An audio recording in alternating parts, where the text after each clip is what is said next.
কুষ্টিয়া ৩ আসনে বিএনপির মনোনয়ন না পেয়ে অধ্যক্ষ সোহরাবউদ্দিনের সমর্থকরা সোমবার রাতে মধুপুর ও মজমপুর গেটে টায়ারে আগুন জ্বালিয়ে বিক্ষোভ করেন। পুলিশের মাধ্যমে পরিস্থিতি নিয়ন্ত্রণে আনা হয়। বিস্তারিত থাকছে শেখ মহসিন কবিরের প্রতিবেদনে। কুষ্টিয়া ৩ আসনে বিএনপির মনোনয়ন না পাওয়ায় অধ্যক্ষ সোহরাবউদ্দিনের সমর্থকরা সোমবার রাতে ক্ষোভ প্রকাশ করেন। রাত 10টার দিকে কুষ্টিয়ার মধুপুর এলাকা ও শহরের মজমপুর গেটে তারা টায়ারে আগুন জ্বালিয়ে সড়কে অবস্থান নেন এবং স্লোগান দিয়ে মনোনয়ন প্রক্রিয়ার বিরুদ্ধে প্রতিবাদ জানান। এতে কিছু সময়ের জন্য ওই এলাকার যান চলাচল স্থগিত হয়। বিএনপির কেন্দ্রীয় সিদ্ধান্ত অনুযায়ী এই আসনে মনোনয়ন পান জেলা বিএনপির সদস্য সচিব প্রকৌশলী জাকির হোসেন সরকার। মনোনয়ন ঘোষণার পর স্থানীয় নেতাকর্মীদের মধ্যে মিশ্র প্রতিক্রিয়া লক্ষ্য করা যায়। এবি থানা পুলিশ দ্রুত ঘটনাস্থলে পৌঁছে পরিস্থিতি নিয়ন্ত্রণে আনে এবং রাতে বিক্ষোভকারীরা সরে যান।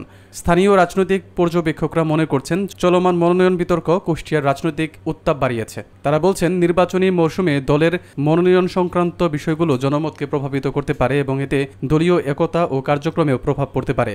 এই ঘটনা রাজনৈতিক সচেতনতা ও উত্তেজনা বৃদ্ধির সঙ্গে স্থানীয় প্রশাসন ও পুলিশকে সতর্ক থাকার প্রয়োজনীয়তাও জাগিয়েছে।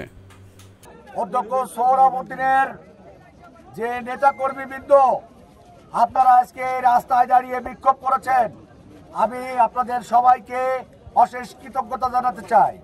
এটা শুধুমাত্র সোহরাবউদ্দিনের ভালোবাসা না, এটা হচ্ছে একজন সৎ মানুষের প্রতি আমাদের ভালোবাসা, একজন ভালোবাসা শহীদ প্রেসিডেন্ট জিয়াউর রহমানের প্রতি আমাদের ভালোবাসা। শহীদ জিয়ার আদর্শের যে রাজনীতি, সেই রাজনীতি কুষ্টিয়া সদর উপজেলায় সততা এবং নিষ্ঠার সাথে একমাত্র অধ্যক্ষ সোহরাবউদ্দিন দীর্ঘদিন। আপনারা জানেন অধ্যক্ষ সোহরাবউদ্দিন যখন বিএনপি ক্ষমতায় ছিল তখন এমপি ছিলেন, উনি কুষ্টিয়া জেলা বিএনপির সাধারণ সম্পাদক ছিলেন, উনি কেন্দ্রীয় বিএনপির স্থানীয় সরকার বিষয়ক সম্পাদক। কিন্তু ওনার নামে ওনার শত্রুরাও কখনো কোনো চাঁদাবাজি, টেন্ডারবাজি বা কোনো আর্থিক অনিয়মের অভিযোগ তোলেন নাই। স্বীকার করেছেন এবং করেন যে অধ্যক্ষ সোহরাবউদ্দিন একজন সৎ মানুষ।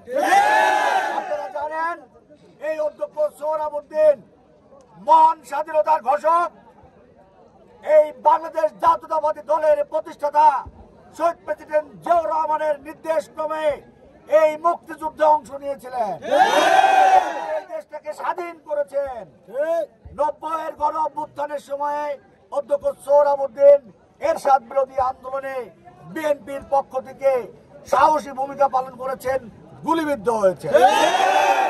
জনপ্রিয় নেতা অধ্যক্ষ সোহরাবউদ্দিন, উনি দীর্ঘদিনের এই পরীক্ষিত এবং ত্যাগী নেতা। বিএনপি বলার অপেক্ষা রাখে না।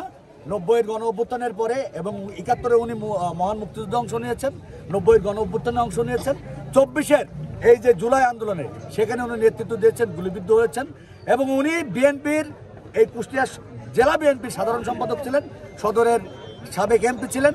ওনার নামে কোথাও কোনো বদনাম নেই, কেউ বলতেও পারবে না। নিজের জন্য বা ব্যক্তিগত প্রয়োজনে দলকে উনি কোথাও কোনো ব্যবহার করেন নাই। উনি জনমানুষের নেতা, এই কারণে উনি কুষ্টিয়া সদরের সকল স্তরের মানুষের কাছে সবচেয়ে প্রশংসিত এবং জনপ্রিয় নেতা। আজ যে সম্ভাব্য প্রার্থী তালিকা বিএনপির ঘোষণা করা হয়েছে সেখানে কুষ্টিয়া সদরে অধ্যক্ষ সোহরাবউদ্দিনের নাম নাই। আমরা তীব্র নিন্দা জানাচ্ছি। অবিলম্বে কুষ্টিয়া সদরের এই জনপ্রিয় নেতাকে ধানের শীষ দেওয়ার জন্য আহ্বান করছি। প্রার্থী তালিকা সেটা প্রকাশ করা হয়েছে। সেই সম্ভাব্য প্রার্থী তালিকায় কুষ্টিয়া সদর 3 নম্বর আসন থেকে আমরা দেখতে পেয়েছি আমাদের নেতা, জনগণের নেতা, জনমানুষের নেতা, যেই নেতা দীর্ঘ 40 বছর ধরে কুষ্টিয়ার জন্য রাজনীতি করছে, কুষ্টিয়ার মানুষের জন্য রাজনীতি করছে। 71-এর সময় যুদ্ধ থেকে শুরু করে 52 ভাষা আন্দোলন থেকে শুরু করে 24-এর গণ অভ্যুত্থান পর্যন্ত দেশের প্রয়োজনে যে কোনো সময় দেশের মানুষের জন্য নিজের জীবনকে বাজিয়ে রেখে রাস্তায় ঝাঁপিয়ে পড়েছে, রাস্তার মানুষের পিছনে ছিল। আজকে কালের পরিক্রমায় আজকে বিএনপি ধানের শীষের যে এজেন্ডা সেটা সাধারণ জনগণের দাবি হয়ে দাঁড়িয়েছে যে এই ধানের শীষের যে এজেন্ডা এটা আলহাজ অধ্যক্ষ সোহরাবউদ্দিনের হাতেই সমান। যখন আমরা দেখেছি যে আলহাজ অধ্যক্ষ সোহরাবউদ্দিনকে সম্ভাব্য প্রার্থী তালিকা থেকে বাদ দিয়ে দেওয়া হয়েছে।